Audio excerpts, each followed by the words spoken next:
What we're doing is really just anchoring the overflow pipe to the under part of the cell, so that then the overflow is perfectly positioned, that it'll always have a small air gap between the soil and the water, even when it's full, and it'll be perfectly positioned to overflow when it is full. The air gap's really important because soil health requires the periodic aeration of the soil from below. Otherwise you tend to have to empty the water reservoir in your bed just to get that soil aerated back through the pores in the soil.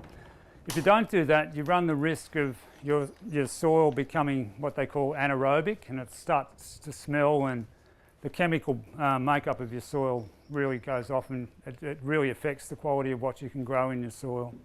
So you don't want that. So okay, we've tested that, and the workmanship is perfect, exactly what we want. So we can take that out, and now what we need to do is to put some liner on the inside of our bed, because otherwise there's nothing to keep the water in there. Got our piece of liner, so we can put it in here temporarily.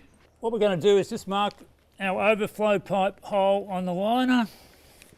We can do that, there we are. And what we're going to do now is just punch that hole so that we can put it through the liner.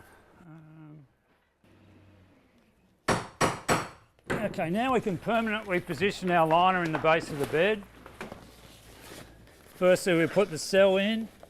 If we've got a staple gun, we can staple this liner into position, or if we don't have a staple gun, we can use some tacks and a hammer. Okay, we're lucky enough to have a staple gun.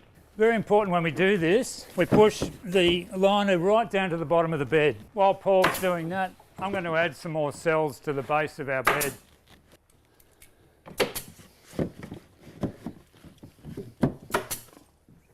Excellent.